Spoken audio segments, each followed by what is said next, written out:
பாரதி மாப்பிள்ளைக்கு இந்த வீட்டுல செல்வாக்கு இருக்கிறதுனாலதான் நாங்க இவ்வளவு நாளும் பம்மிக்கிட்டு இருந்தோம். இப்ப எங்களுக்கான ரூட்டு கிளியர் ஆயிருச்சு.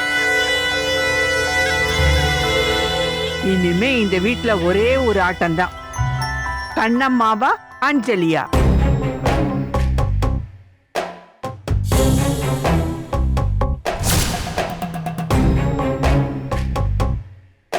அம்மா, இந்த கேள்வியே தப்பு. அஞ்சலி அவ மாமியாருக்கு பிடிச்ச மருமக. இது மாமியார் செல்வாக்குல இருக்கிற வீடு.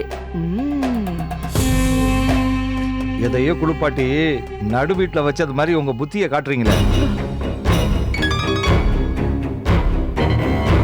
உங்களை எல்லாம் இந்த வீட்டுக்குள்ள விட்டதே தப்பு. யோ, ரொம்ப பேசாத.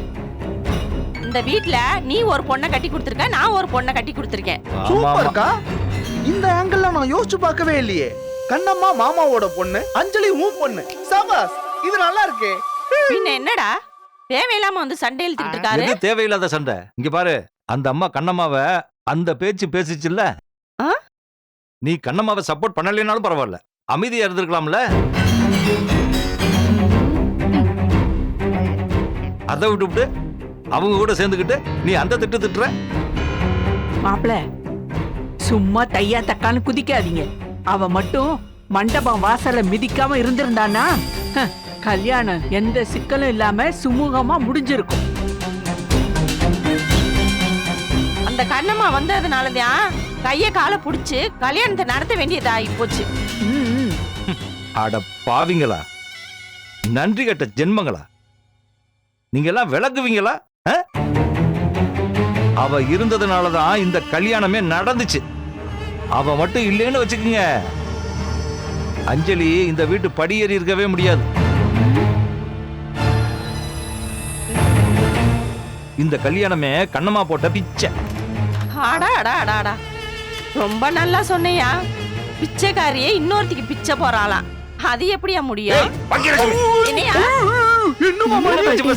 பண்ண சொல்றேன். அமைதியாரு, சம்மந்தி வீடு.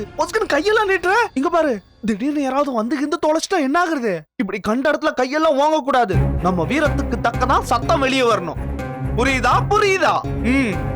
அப்பா, அப்பா, இப்ப பாரு கேவலமா சண்டை போட்டுட்டே இருக்கீங்க. முதல்ல உங்க சண்டையை நிறுத்துறீங்களா? இருக்கிற இடம் தெரியாம வாயை திறக்க கூடாது. இது என் மாமியார் வீடு. கொஞ்சமாவது டிக்னிட்டியோட நடந்துக்கோங்க. உங்களால எனக்கு மரியாதை போயிடும் போல இருக்கே. அத இந்த கூறு கட்டவள்கிட்ட சொல்லு. அவதான் எப்ப பார்த்தாலும் வம்பிழுத்துக்கிட்டு இருக்கா. யார் யா கூறு கட்டவ? நீயா நானா? ரொம்ப பேசுற. அப்பா, இப்ப நீங்க இருந்தா ஏதாவது பேசுவாங்க. நீங்க ஏதாவது பதில் சொல்ல வேண்டி வரும். ரெண்டு பக்கம் ஏதாவது வார்த்தை வந்து விழுந்துரும். சண்டையை வளர்க்க வேண்டாம்ப்பா, புரியுதா? ப்ளீஸ். அட இருமா, ஆண்டு அனுபவிக்கிறதெல்லாம் நம்ம காசு. அப்படி இருந்த நம்மளையே கரிச்சு கொட்டிட்டு இருக்காங்க.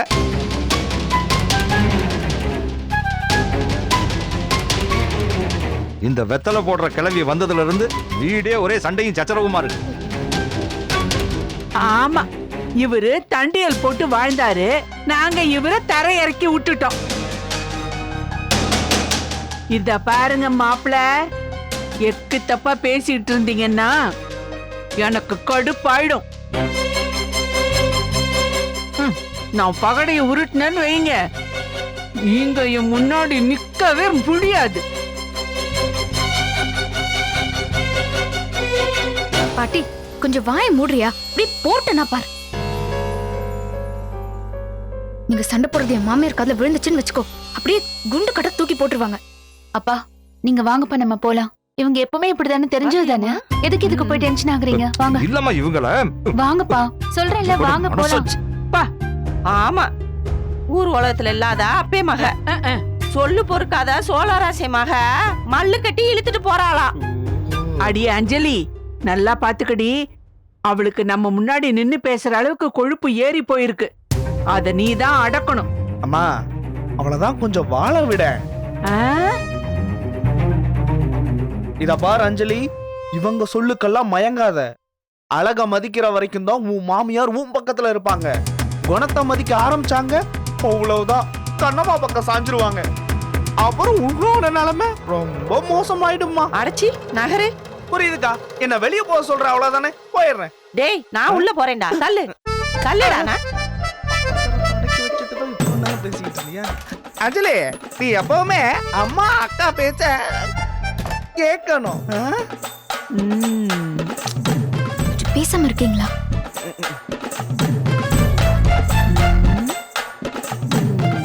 அந்த வீட்லயே அவ்வளோ பிளான் பண்ணுவேன். இப்ப இங்க வந்து உட்கார்ந்துருக்க. இந்த குடும்பம் என்ன ஆகுமோ?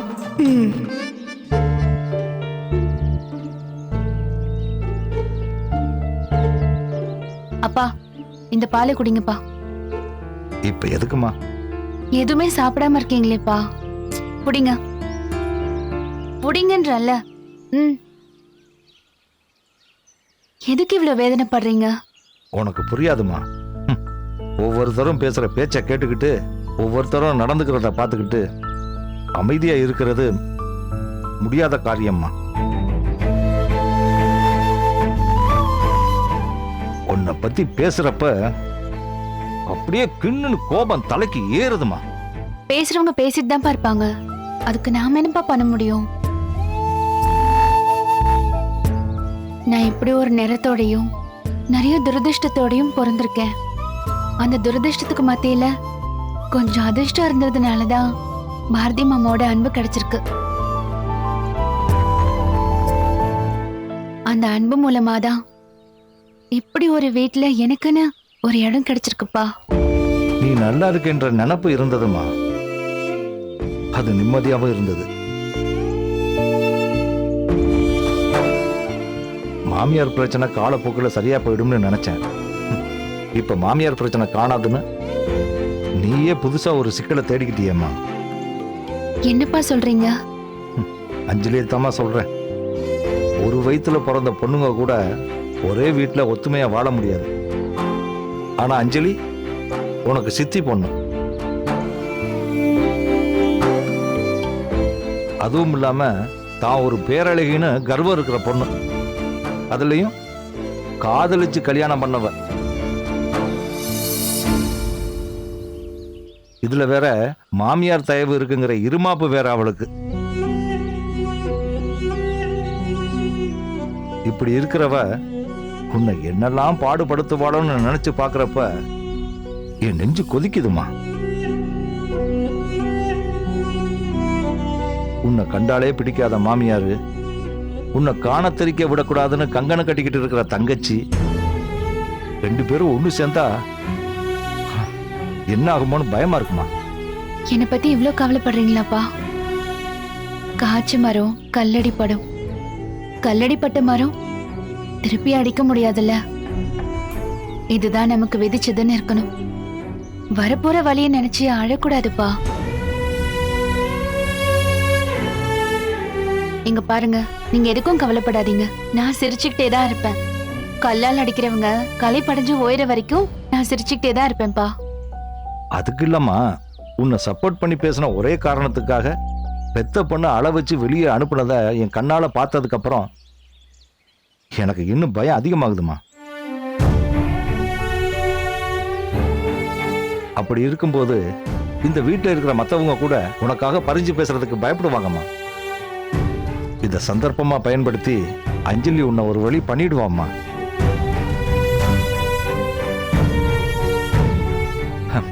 இந்த சிக்கல்ல இருந்து உன்னை யாரு காப்பாத்துவாங்கன்னு நினைச்சா எனக்கு கவலையா இருக்கும்மா.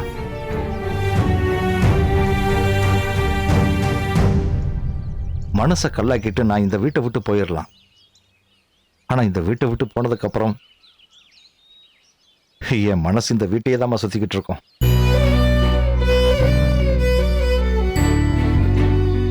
ஒரு நல்ல வாழ்க்கை உனக்கு அமைஞ்சிருச்சுன்னு நான் ரொம்ப நிம்மதியா இருந்தேம்மா. இன்னைக்கு அவளுக்கு பேசினதெல்லாம் கேட்டதுக்கு அப்புறம் என் மனசு சட்டுன்னு விட்டு போச்சுமா.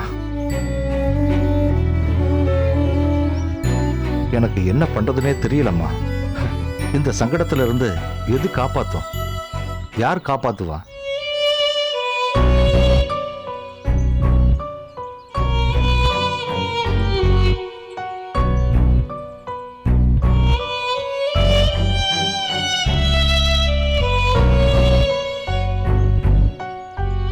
ஒருத்தர் இருக்காருப்பா.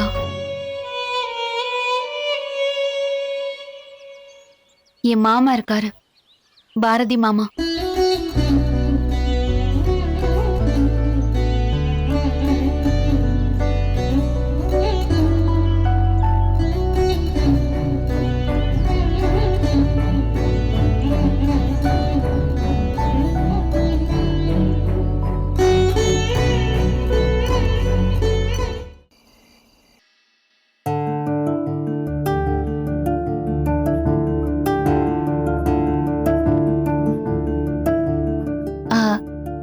ஏங்க எதுவுமே சாப்பிடாம எங்க போயிட்டீங்க?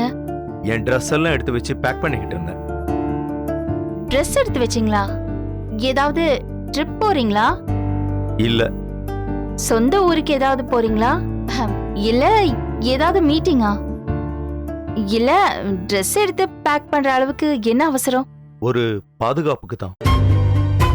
பாதுகாப்புன்னு சொல்றதை விட முன்னெச்சரிக்கைன்னே சொல்லலாம். என்ன எப்ப வீட்டை விட்டு வெளியில அனுப்புவேன்னு தெரியாதுல்ல. என்னது? நான் வீட்டை விட்டு துரத்துறேனா? என்னங்க உளறீங்க?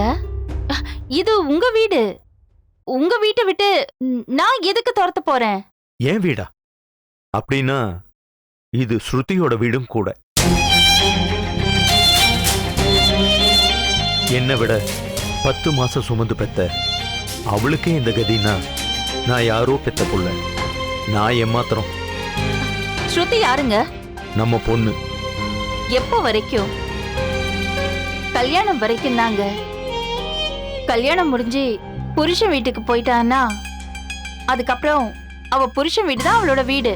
அப்படின்னா இது அவ வீடு கிடையாதா? நிச்சயமா கிடையாதுங்க. அதுவும் இல்லாம பிறந்த வீட்டு விஷயங்கள்ல தலையிடுறதுக்கு சுத்தமாவே உரிமை கிடையாது. எனக்கு பிடிக்காத விஷயங்கள்ல தலையிடுறதுக்கு அவளுக்கு யாருங்க உரிமை கொடுத்தா? இந்த வீட்டோட பழக்க வழக்கத்தையும் சம்பிரதாயத்தையும் மாத்துறதுக்கு அவளுக்கு என்னங்க அதிகாரம் இருக்கு? உங்களுக்கு ஒரு முக்கியமான விஷயம் சொல்றேங்க. நம்ம மூத்த புள்ள பாரதி கல்யாணங்கிற பேர்ல சுட்ட ஒரு மண் பொம்மைய கொண்டு வந்து இங்க வச்சிருக்கான். அவ காலம் புறாமே மறக்க முடியாத அளவுக்கு கேடு கிட்ட காரியத்தை இன்னைக்கு செஞ்சிருக்கா. இன்னைக்கு அவ தாலி எடுத்துட்டு வந்து மண்டபத்துல கொடுத்தது என்னால அதை ஏத்துக்கவே முடியாத காரியங்க.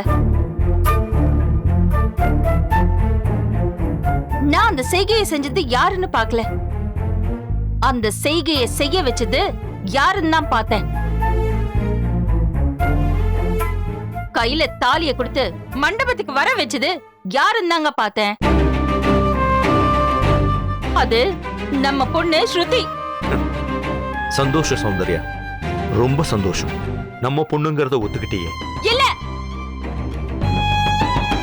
செத்தாலும் அவ நம்ம பொண்ணுங்கிறத நான் ஒத்துக்கவே மாட்டேன். இந்த வீட்டுல அவளை அனுமதிச்சதுக்கு காரணமே நீங்களும் பாரதியும் தான். எனக்கு நீங்க வேணுங்க. உங்க மேல இருக்கிற மரியாதையும் பாரதி மேல இருக்கிற அன்பும் தான் அவளை இங்க வர வச்சது. ஏன் சௌந்தர்யா, நீ எனக்கு கொடுக்கறது மரியாதைன்னு நினைக்கிறியா? இல்லையா பின்ன? நீங்க வேணா இதை நம்பாம இருக்கலாங்க. நான் உங்க மேல வச்சிருக்கிறது உண்மையான அன்பு தாங்க. அந்த மரியாதைக்கு ஒரு அவமானம் வருதுன்னா நானே இந்த வீட்டை விட்டு வெளியில போயிடுவேன். இப்ப எதுக்கு இவ்வளவு பெரிய வார்த்தையெல்லாம் பேசிட்டு இருக்க? துணிமணிலாம் எடுத்துக்கிட்டு பேக் பண்ணிட்டு கிளம்புறீங்கன்னா அதுக்கு என்னங்க அர்த்தம்? இந்த வயசுல நாம பிரியறதா?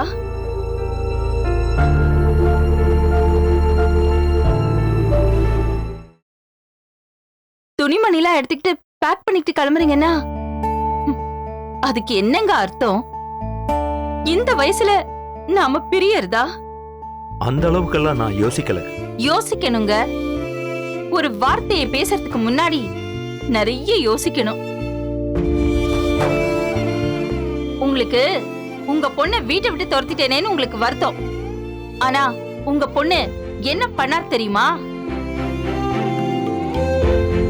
வீட்டு வாசல்ல நின்னு எனக்கு சாபம் கொடுத்தா. இந்த வீடு, என்னோட ஆசைகள், என்னோட கனவுகள் மண்ணோட மண்ணா போட்டோன்னு அவ எனக்கு சாபம் கொடுத்தாங்க. எனக்கு பிடிக்காதது, நான் விரும்பாதது இதெல்லாம் நடக்கும் சொன்னாங்க. நான் யார் மேல எல்லாம் பகையா இருக்கணும், அவங்க கிட்ட எல்லாம் உறவு கொண்டாடிட்டு இருக்கா. அவங்களையெல்லாம் தூண்டி விட்டு என்ன அவமானப்படுத்தினா.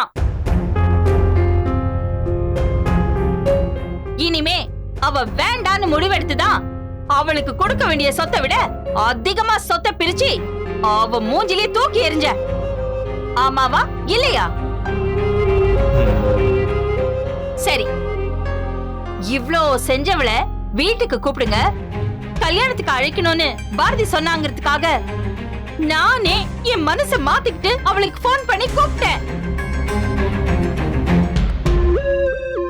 வந்தவ எப்படிங்க இருக்கணும்? வந்தோமா, இருந்தோமா, சாப்பிட்டோமா, கிளம்பணுமான்னு இருக்கணும். அதை விட்டுட்டு அவ என்னங்க பண்ணா? எனக்கு பிடிக்காதுன்னு தெரிஞ்சும் நான் வெறுக்கிற ஒருத்திக்கிட்ட தாலிய கொடுத்து மண்டபத்துக்கு வர வச்சு ஒரு பெரிய நாடகத்தையே நடத்தி காலத்துக்கும் தீராத ஒரு அவமானத்தை ஏற்படுத்திட்டாங்க. இவ்வளவு பண்ணிருக்கா, அவளை மன்னிக்க சொல்றீங்களா? சொல்லுங்க. இது பாருங்க, உங்களுக்கு அவளை பத்தி எதுவுமே தெரியாது. ஆனா எனக்கு அவளை பத்தி நல்லாவே தெரியுங்க. அவ பொண்ண நான் தூக்கி கொஞ்சல, அவளுக்கு அது கோபம். அந்த கோபத்தை அடி மனசுல ஒரு வன்மமாவே வளர்த்துட்டு வந்திருக்கா. அவளுக்கு ஒரு சந்தர்ப்பம் கிடைச்சதும் இந்த அம்மாவை அவமானப்படுத்துறதுக்கு அவ பயன்படுத்திருக்காங்க. தாலிய மறந்து வச்சதெல்லாம் தற்செயலா நடந்த விஷயம் இல்லைங்க. வேணும்னே தாலிய எடுத்துட்டு வராம மண்டபத்துல வந்து தாலிய நான் மறந்துட்டேன்னு நாடகம் ஆடி அந்த கண்ணம்மாவ ஜல்லிக்கட்டு கால மாதிரி அலங்காரம் பண்ணி மண்டபத்துக்கு வர வச்சு நல்லா பாத்துக்குங்க, இவதான் இந்த வீட்டோட மூத்த மருமகன்னு எல்லாரும் முன்னாடி தம்பட்டம் அடிச்சிருக்கா.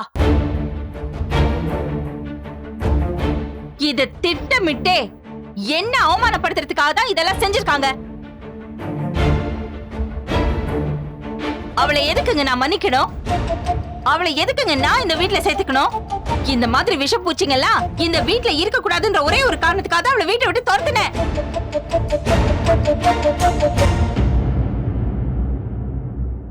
ஒரு காலத்துல சௌந்தர்யா எடுக்கிற டிசிஷன் கரெக்டா இருக்கும்னு சொன்ன நீங்களே இப்ப நான் எடுக்கிற முடிவை விமர்சனம் பண்றீங்க.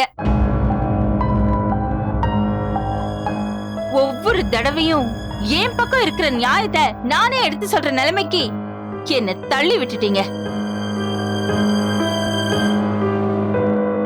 இப்ப சொல்றேன், நல்லா கேட்டுக்கோங்க. எந்த காலத்திலயும் பாரதியோட பொண்டாட்டிய நான் மருமகளா ஏத்துக்க மாட்டேன். அதே மாதிரி இன்னொன்னு சொல்றேன், கேட்டுக்குங்க. என் காலுக்கு கீழே பள்ளம் பறிக்கிற அந்த ஸ்ருதியையும் என் உயிருள்ள வரைக்கும் நான் எப்பவுமே ஏத்துக்க மாட்டேன். இந்த ரெண்டு விஷயத்தை தவிர வேற எந்த விஷயத்திலயாவது நான் உங்க பேச்ச மீறினேன்னா அப்ப சொல்லுங்க, நான் உங்களுக்கு மரியாதை தரலன்னு. இந்த விளக்கம் போதும்னு நினைக்கிறேன். இப்ப உங்களுக்கு எல்லாம் புரிஞ்சிருக்கும்னு நம்புறேன். இந்த வீடு ஒரு பக்கமா சாஞ்சி நிக்குது. அது நல்லதுக்கு இல்ல. நீங்க மட்டுமாவது என் பக்கத்துல நில்லுங்க.